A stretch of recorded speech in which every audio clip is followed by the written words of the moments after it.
बिस्मिल्लाहिर्रहमानिर्रहीम। आज हम अपनी मुस्लिम लीग के बारे में जो गुफ्तगू कर रहे थे, और कल हम उसमें लास्ट टाइम हमने जायजा लिया था कांग्रेस और मुस्लिम लीग का।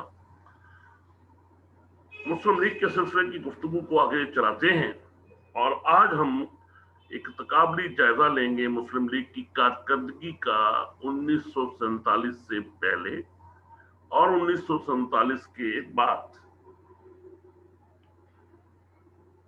आप अच्छी तरह से जानते हैं कि मुस्लिम लीग 1906 में वजूद में आई। ढाका में नवाब सर सलीमुल्लाह खान की वहां पर मुस्लिम एक इजलास मुस्लिम काबरीन का हुआ, जिसमें यह फैसला किया गया क्योंकि शिमला वफ्द में लॉर्ड मंटो ने उनके जायज मुतालबात पर गौर फिक्र करने की यकीन दहानी कराई है। चुनाचे उसके लिए जरूरी है कि मुसलमानों की मुतालबात को हुकूमत तक पहुंचाया जाए, और इस सिलसिले में एक प्लेटफॉर्म का होना बहुत जरूरी है। चुनाचे ये प्लेटफॉर्म मुहैया करने के लिए 1906 में एक नई जमात मुस्लिम लीग, ऑल इंडिया मुस्लिम लीग बनाने का फैसला हुआ। इस जमात के जो इब्तदाई कामयाबी है वो तो शिमला वफ्द की ही कामयाबी जो थी वो इसके हम जिम्रे में लिख सकते हैं। जुदागाना इंतखाब का माटो लेकर ये जमात उठी और हम देखते हैं कि फौरन ही हुकूमत ने इसको इनेक्ट कर दिया और मखलूत इंतखाबात की बजाय जुदागाना इंतखाब जो था वो हक मुसलमानों को मिल गया। 1913 में कायदे आजम मुस्लिम लीग में शमूलियत अख्तियार करते हैं और कांग्रेस के भी वो मेंबर थे उस वक्त। उन्होंने अपनी जाती कोशिशों से मुस्लिम लीग और कांग्रेस को करीब लाने के लिए एक मुआहिदा करवाने में वो कामयाब हो जाते हैं, जिसे मुआहिदा लखनऊ कहते हैं। और मुआहिदा लखनऊ मुस्लिम लीग के लिए एक बहुत बड़ी कामयाबी होता है, क्योंकि वो तमाम मुतालबात जो मुसलमान कर रहे थे वो कांग्रेस तस्लीम कर लेती है। और कांग्रेस जो कि हिंदुस्तान को नुमाइंदा जमात अपने आप को कहती थी, उसका मुसलमानों के हकूक को तस्लीम कर लेने का मकसद ये है कि हुकूमत के ऊपर इस कदर प्रेशर आ गया कि उसके पास अब कोई चाराकार नहीं था कि वो मुसलमानों के मुतालबात को रद्द कर दे। तो ये दूसरी बड़ी अचीवमेंट है जी मुस्लिम लीग की, जो उसने मुत्तहिदा लखनऊ करके हासिल की। इसके बाद हम देखते हैं गोलमेज कॉन्फ्रेंसेस, कायदे आजम के 14 निकात नेहरू रिपोर्ट के जवाब में, और शिमला कॉन्फ्रेंस 1945 में मुसलमानों के मौक़िफ़ पर डट जाना और अंग्रेज और हिंदू की शातराना चालों से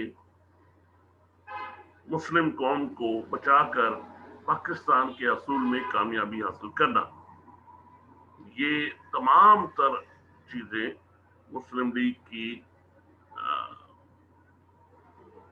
लीग को इसका क्रेडिट जाता है। मुसलमानों को, हिंदुस्तान के मुसलमानों को जो बिखरे हुए थे, उनको एक प्लेटफॉर्म पर इकट्ठा करना अज खुद एक बहुत बड़ा मसला था, जो मुस्लिम लीग ने जिसको कर दिखाया और तमाम मुसलमान एक झंडे तले मुस्लिम लीग के जमा हो गए और उन्होंने फिर मुतालबा पाकिस्तान किया।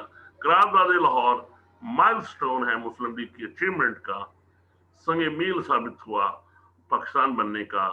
और इस करारदाद लाहौर ने, जो कि करारदाद लाहौर थी, उसे बाद में तंजन हिंदुओं और अंग्रेजों ने करारदाद पाकिस्तान कहा, तो कायदे आज़म ने भी उसको अडॉप्ट कर लिया।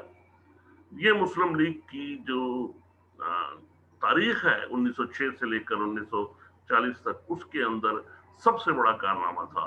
और फिर उसके बाद कायदे आज़म की क़यादत ने, वलवला अंगेज क़यादत ने, और अपने मौके पर डट जाने वाली क़यादत ने पाकिस्तान का हसूल मुमकिन बनाया, जो कि एक बहुत बड़ा कारनामा है तारीख के अंदर। हमेशा के लिए एक मिसाल है कि बगैर किसी मुसल्लह जद्दोजहद के, बगैर किसी कत्ल गारत के, जो कि मुसलमानों की तरफ से नहीं हुई, हाँ 47 में तकसीम होने के बाद, तकसीम के ऐलान के बाद, जब मुहाजिरीन इधर से उधर हो रहे थे, तो उस वक्त वो कत्ल गारत और का बाजार गर्म किया वो हिंदुओं ने सिखों के साथ मिलकर। ये बहुत बड़ी अचीवमेंट है कि कत्ल गारत गरी के बगैर, किसी जंग के बगैर मुसलमानों ने एक बहुत बड़ा मुल्क अपने लिए हासिल कर लिया, और जिसकी बुनियाद एक नजरिए पर है। और वो नजरिया क्या था? इस्लाम। और नारा क्या लगा था? लेकर रहेंगे पाकिस्तान, बनकर रहेंगे पाकिस्तान। पाकिस्तान का मतलब क्या? ला इलाहा इल्लल्लाह। तो अब जब हम ये देखते हैं कि जी मुस्लिम लीग का जो पहला दौर है, यानी पाकिस्तान बनने से पहले तक का, वो सारा कामयाबियों से भरा पड़ा है, जद्दोजहद से भरा पड़ा है, और उसके अंदर उन्हें अचीवमेंट ही अचीवमेंट मिली हैं, उन्हें कहीं मायूसी नहीं हुई। अब इसका क्रेडिट दो बातें हैं। इसका सारी चीज का क्रेडिट हम या तो कायदे आजम को दे सकते हैं कि जिना की वलोलांगे क्यादत ने ये सब कुछ मुमकिन बनाया, और शायद कोई और लीडर अगर होता तो ये सब कुछ ना कर पाता। या इसका हम दूसरा तरीके से इसका क्रेडिट हम मुस्लिम लीग को देते हैं कि जिसने जिना जैसा लीडर पैदा किया और जिना को लीडर बनने में मदद दी, और उसने अपनी लीडरशिप से फिर पाकिस्तान या मुसलमानों के लिए एक अलग वतन हासिल किया। इसके मुकाबले में जब हम आते हैं पाकिस्तान बनने की तारीख पर नजर डालते हैं मुस्लिम लीग की, तो हमें बड़ी मायूसी होती है, इसलिए कि न सिर्फ ये कि जिना के वफात पा जाने के बाद, जो बदकिस्मती से ज्यादा अरसा मुल्क बनने के बाद जिंदा ना रह सके, मुस्लिम लीग ने अपने तमाम असूल, अपने तमाम नारे पसे पुश डाल दिए। अपने मुफादात की उन्होंने जंग एक शुरू कर दी। तमाम वो जो बातें थी, जो कि वो अचीवमेंट्स थी, वो पसे पुश डाल दी गई। और उसका नतीजा क्या निकला? उसके नतीजे के अंदर पहला मार्शल लॉ मुल्क में लगा 1958 में, और फिर उसके बाद एक बड़ा वाकया हुआ है सन 1971 में, यानी 1971 में, जब पाकिस्तान 2 लख्त हो गया, 2 हिस्सों में तकसीम हो गया। तो मुस्लिम लीग की जो ये तारीख है, पाकिस्तान बनने के बाद की तारीख, वो उसमें कोई बड़ी अचीवमेंट नजर नहीं आती, बल्कि बदकिस्मती से उसके ऊपर हमें ब्यूरोक्रेसी और फौज छाई हुई नजर आती है। एक और बड़ी वजह जो मुस्लिम लीग की पाकिस्तान बनने के बाद नाकाम होने की है कि इसके ऊपर जागीरदार काबिज थे। वो जागीरदार जो सिर्फ अपने वेस्टर्न इंटरेस्ट के लिए सोचते थे, आवाम से उन्हें कोई दिलचस्पी नहीं थी, आवाम की फलाह बहबूद उनके मुतवा नजर नहीं था। अवामी ख्वाहिशात को, अवामी मामलात को पसे पुश डाला गया, और जिसके नतीजे में फिर मार्शल लॉ लग गया।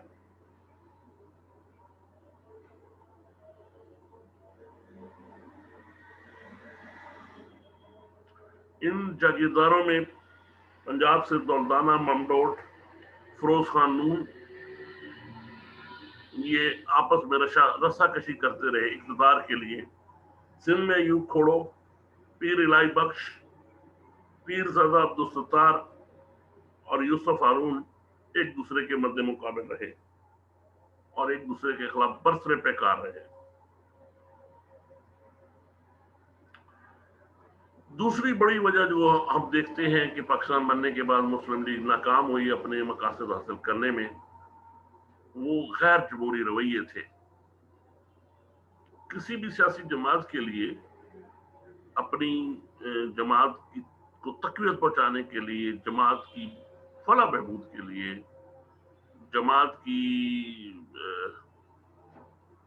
लंबी उम्र के लिए जरूरी है कि जमहूरी रवैये इख्तियार किए हुए हो और जमहूरी तरीके से वो इसको चला रही हो, और जो उसकी क़यादत है वो भी जमहूरी तरीके से मार्ज़ वजूद में आए। लेकिन बदकिस्मती से पाकिस्तान बनने के फौरन बाद 1948 में पाकिस्तान मुस्लिम लीग के चीफ ऑर्गेनाइजर चौधरी खलीकुज़्ज़मान बने।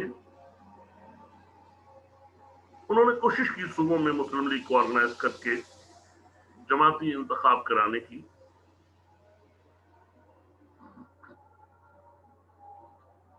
जमाती इंतखाब में बदकिस्मती से लीगी जुल्मा ने शदीद धांधली करके इसको गैर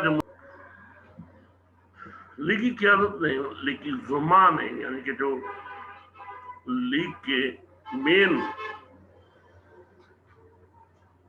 लीडरान थे, उन्होंने तमाम तर गैर जमहूरी हथकंडे इस्तेमाल किए और इस तरह मुस्लिम लीग की साख को शदीद नुकसान पहुंचाया।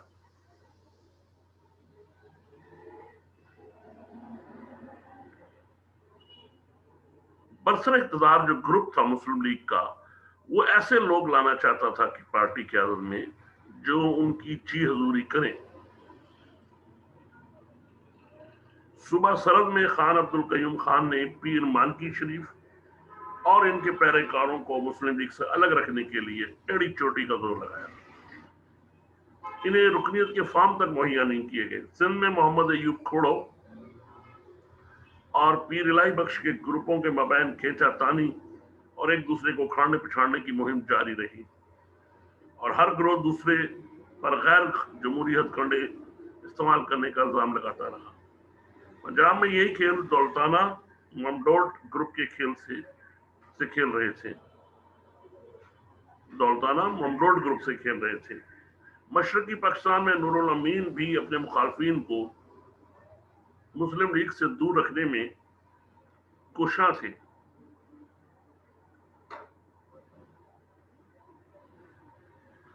डॉक्टर सफदर महमूद साहब ने एक किताब लिखी है मुस्लिम लीग का दौरे हुकूमत।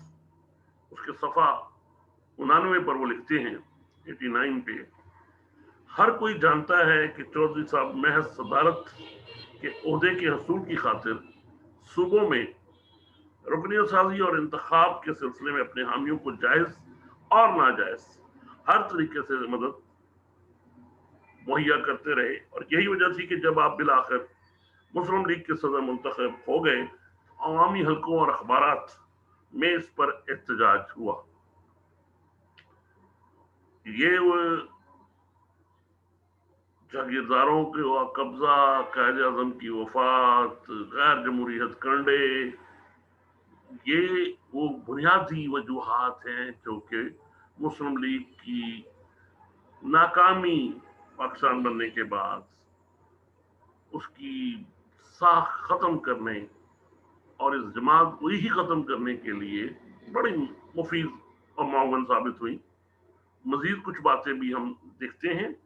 आज हम इसकी चंद बातों का जिक्र करेंगे, बाकी की बातें इंशाल्लाह हम नेक्स्ट लेक्चर में अपने करेंगे।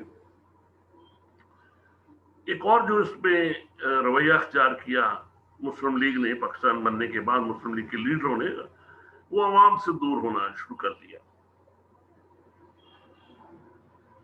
ना ही क़यादत जो थी वो इनके मसाइल को समझती थी अवाम के, और ना ही उनके हल करने के लिए कोई कोशिश या अमली इकदाम उन्होंने उठाया। तहरीक पाकिस्तान में जो नारा लगा था वो यही था कि मुसलमानों के साथ जो डिस्क्रिमिनेशन की जा रही है, हर जगह पर उनके साथ जो है वो उनको डिस्क्रिमिनेट किया जा रहा है, उनको दूर किया जा रहा है, उनके मफादात का तहफ़्फ़ुज़ नहीं किया जाता। इसलिए ये मुतालबा हुआ था पाकिस्तान का कि पाकिस्तान बनने के बाद जब जो उस खालिद जमात है पाकिस्तान की, उसने भी वही रवैया अख्तियार कर लिया, यानी इम्तियाजी सलूक शुरू कर दिया, डिस्क्रिमिनेशन करनी शुरू कर दी, तो फिर कैसे मुमकिन था कि वो आवाम की पसंदीदा होती।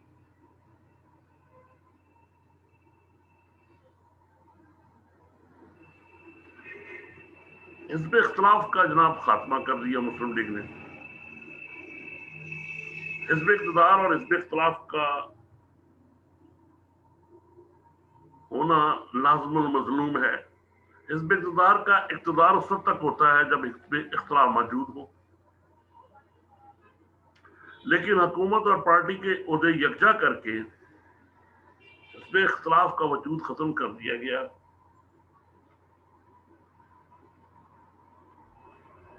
یہ مسلم لیگ کے ابتدائی جو اقتدار ہے اس میں ہی ایسا کر دیا گیا تھا، جس سے یہ ایک اور وجہ بنی ہے مسلم لیگ کے زوال کی یا اس کی ناکامی کی. اب سب سے بڑی جو چیز جو تھی وہ تھا نظریہ پاکستان، اور وہ کیا تھا؟ اسلام. مسلم لیگ نے اقتدار حاصل کرتے ہی نظریے کو پس پش ڈال دیا. جو لوگ اقتدار میں تھے انہوں نے اس کی بالکل پرواہ نہیں کی کہ ہم نے جو نظریے کے تحت ملک حاصل کیا ہے اس کے لیے بھی ہم کوئی ٹھوس کوشش کریں. پھر ایک خاص طبقہ جس کو ہم سیکولر طبقہ کہتے ہیں وہ اقتدار میں شامل تھا،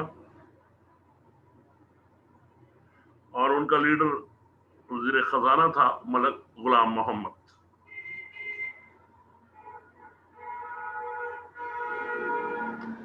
گورنر جنرل نے اس کا کردار جو ہے بڑا اہم رہا مسلم لیگ کے زوال میں. اپنے اقتدار کے لیے مسلم لیگ کو استعمال کیا. محلاتی سازشوں کے ذریعے سے ہم خیال اور جی حضوری پیدا کیے اور مسلم لیگ گھر کی لونڈی بن کر رہی.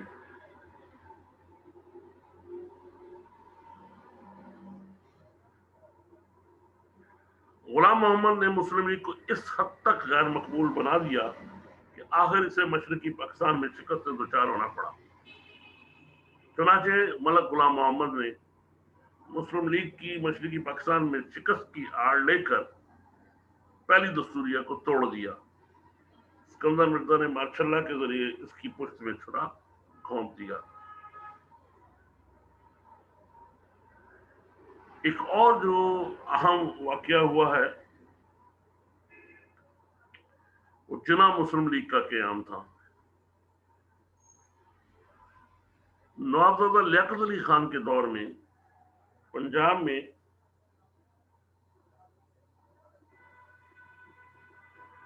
دولتانہ اور مملوڈ اقتدار ایک دوسرے کو نیچا دکھانے کے لیے اقتدار میں ایک دوسرے کو نیچا دکھانے کے لیے کوشاں تھے. مملوڈ پنجاب کے وزیر اعلیٰ اور دولتانہ مملوڈ وزارت میں وزیر تھے. دولتانہ نے وزارت سے مستعفی ہو کر مسلم لیگ کی صدارت کا انتخاب جیت کر مملوڈ پر اپنی برتری ثابت کر دی. مملوڈ نے ملک فیروز خان نون کو اپنی وزارت میں لے کر اپنی پوزیشن مستحکم کر لی، لیکن اس کھیچا تانی نے انتظامیہ کو مفلوج کر کے رکھ دیا. چنانچہ پنجاب کے انگریز گورنر مسٹر موڈی نے لیگی وزارت اور اسمبلی دونوں کو برطرف کر دیا. اس پر مملوڈ اور دونوں اکٹھے ہو گئے اور مل کر انگریز گورنر کے خلاف مہم چلائی. وزیر اعظم لیاقت علی خان نے سردار عبدالرب نشتر کو پنجاب کا گورنر مقرر کیا اور انہیں مسلم لیگی مشیروں کے ذریعے حکومت کرنے کی ہدایت کی. مملوڈ نے پاکستان مسلم لیگ سے مستعفی ہو گئے تھے، انہوں نے جناح مسلم لیگ بنا لی. اس کے بعد مسلم لیگ کی کوک سے Awami Muslim League, Christian Islamic party, Republican party, National Awami party نے جنم لیا اور مسلم لیگ صرف نام کی لیگ رہ گئی. ایک اور جو اہم کام اس دور میں ہوا تھا، یعنی مسلم لیگ کی دور میں اور مسلم لیگ کی وجہ بنا ناکامی کی اور اس کی ساکھ خراب ہوئی، وہ خواجہ ناظم الدین کا برطرف کیا جانا ہے. غلام محمد نے ان کو برطرف کر دیا. وہ مشرقی پاکستان سے تھے اور ملک کے وزیر اعظم تھے اور دونوں بازو ان سے مطمئن تھے، یعنی مشرقی پاکستان اور مغربی پاکستان. مشرقی پاکستان کے عوام نے خواجہ ناظم الدین کی برطرفی کو مشرقی پاکستان کے خلاف سازش قرار دیا. 17 اپریل 1953 کو گورنر جنرل ملک غلام محمد نے خواجہ ناظم الدین کی وزارت عظمیٰ کو برطرف کر دیا تھا. ان پر نااہلی، غذائی جناح بحران پر قابو نہ پانا اور تحریک ختم نبوت کے دوران امن و امان بحال نہ کر سکنے کی الزامات لگائے گئے تھے.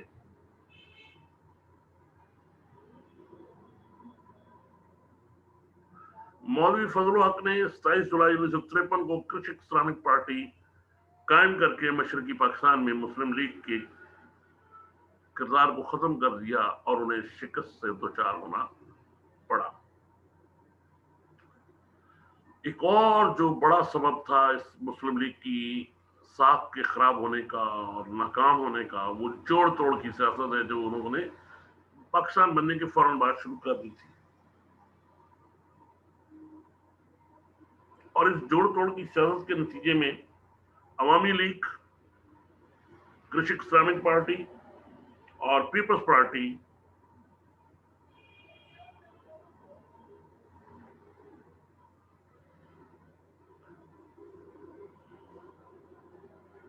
ने जन्म लिया।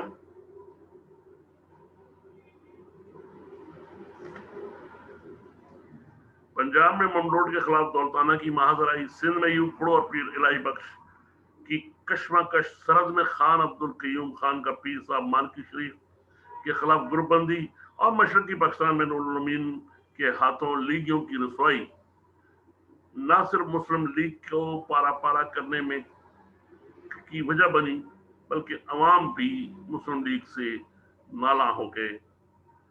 प्रोफेसर नजीर अहमद तिश्ना ने तारीख पाकिस्तान में सफा 83 पर इस सारी सूरत हाल का तजिया इस तरह किया है। पाकिस्तान मुस्लिम लीग ऊपर के खास हल्के में सियासतदानों की काड़ बचाड़, धड़ेबंदियों, गैर माकूल रवैये, असूल इक़्तिदार के लिए गठजोड़ और बेअसूली सियासत से अवाम पाकिस्तान मुस्लिम लीग से बदन होते चले गए। सियासतदान भी असूल इक़्तिदार के लिए पाकिस्तान मुस्लिम लीग से अलग होकर सियासी जमातें मुनज़्ज़म करने लगे। इस तरह पाकिस्तान मुस्लिम लीग अवाम में गैर मकबूल होकर रह गई और सियासी तंजीमें कायम होने से इसकी शराज़ाबंदी भी कायम ना रह सकी। ये वो चंद वजूहात हैं जी जो हम देखते हैं। अगर हम अब कंपैरिजन करें प्री पार्टीशन और पोस्ट पार्टीशन, तो हमें ये कहने में कोई आर नहीं कि पाकिस्तान मुस्लिम लीग 1947 तक एक बहुत ही मुनज़्ज़म, बहुत ऑर्गेनाइज, अवाम दोस्त जमात थी, जिसने मुसलमानों की उमंगों और उनकी जज्बात की सही तर्जुमानी भी न सिर्फ तर्जुमानी की, बल्कि उनको एक अलग वतन लेके देने में कामयाब हुई। और उसकी ये 47 तक की तारीख सुनहरी रूप से लिखे जाने के काबिल है। जबकि 47 के बाद, कायदे आज़म के डिपार्चर के बाद, वफात के बाद, मुस्लिम लीग की तारीख एक स्याह स्पॉट आ जाता है, जिसने अपने तमाम जो उसकी पाकिस्तान बनने के वक्त उन्होंने नारे लगाए थे, उनको पसे पुष्ट डालते हुए छोटी छोटी धड़ाबंदियों में तकसीम होती गई और अवाम की ख्वाहिशात और अवाम की जो फला बहबूद थी, उस सिलसिले में वो कुछ ना कर सकी। बाकी इंशाल्लाह हम नेक्स्ट लेक्चर में डिस्कस